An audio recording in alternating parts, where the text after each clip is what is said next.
नमस्कार दोस्तों, स्वागत है एक बार फिर से हमारे अर्चना क्लासेस में। तो आज हम आप सभी के लिए साइंस के बहुत ही महत्वपूर्ण टॉपिक लेकर आए हैं, जो कि कक्षा 9 से लेकर 12 तक के बच्चों के लिए बहुत ही इंपॉर्टेंट है और परीक्षाओं में बार बार पूछे भी जाते हैं। और हाँ, 2-3 दिन मेरी वीडियो नहीं पढ़ पाई क्योंकि मौसम बहुत खराब था और फोन में बैटरी नहीं थी, इसलिए वीडियो नहीं पहुंच चुकी।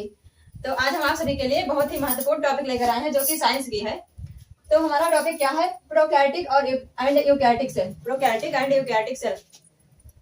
आज हम आप सभी को प्रोकैरियोटिक एवं यूकैरियोटिक सेल के बारे में कुछ महत्वपूर्ण जानकारी बताएंगे, जो कि आप सभी के लिए बहुत ही इंपॉर्टेंट है और परीक्षाओं में बार बार पूछे भी जाते हैं। हाँ, तो हमारे वीडियो को देखने से पहले लाइक कर लीजिए, सब्सक्राइब एवं कमेंट करना ना भूलें। तो हमारा आज का पहला टॉपिक क्या है? Prokaryotic cell. Prokaryotic cell. Prokaryotic cell किसे कहते हैं?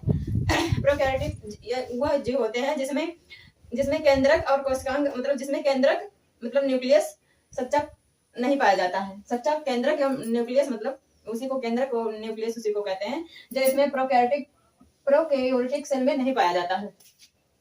तो हम पहले नंबर देख लेते हैं। इसका पॉइंट क्या है? इनमें सुस्पष्ट केंद्रक नहीं होता। वही हम आप सभी को इसमें बताए हैं। इसका डिफिनेशन जो था कि प्रोकैरियोटिक सेल में सच्चा केंद्रक नहीं होता है। तो इसका पहला पॉइंट क्या है? इसमें सुस्पष्ट केंद्रक केंद्रक को न्यूक्लियस कहते हैं और इसमें सुस्पष्ट केंद्रक नहीं पाया जाता है।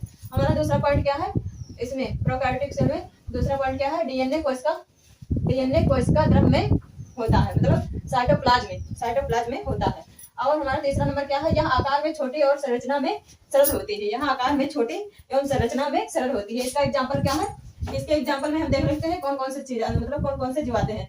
प्रोकैरियोटिक सेल में बैक्टीरिया आती हैं, साइनोबैक्टीरिया आती हैं जो नील हरित क्रांति के लिए बहुत उपयोगी होती हैं, और आर्केरिया आती हैं। और हमारा यूकैरियोटिक सेल दूसरा क्वेश्चन हमारा क्या है? यूकैरियोटिक सेल वह होते हैं यूकैरियोटिक जीव वह होते हैं जिसमें केंद्रक और सच्चा कोशिकांग पाया जाता है, उसे हम यूकैरियोटिक सेल कहते हैं। इसका पहला पॉइंट क्या है? इसमें सुस्पष्ट केंद्रक होता है जिसे न्यूक्लियस भी कहा जाता है। अब हमारा दूसरा पॉइंट क्या है? यूकैरियोटिक सेल में झिल्ली से घिरे कोशिकांग ऑर्गेनिल्स पाए जाते हैं। ऑर्गेनिल्स पाए जाते हैं इसमें। और हमारा तीसरा पॉइंट क्या है? इसमें यह आकार में बड़ी और संरचना में जटिल होती है। अब हमारा इसका एग्जांपल देख लेते हैं। यूकैरियोटिक सेल का एग्जांपल देख लेते हैं। यूकैरियोटिक में कौन कौन से जीव आते हैं? पहले नंबर आते हैं जंतु, जिसे एनिमल भी कहा जाता है।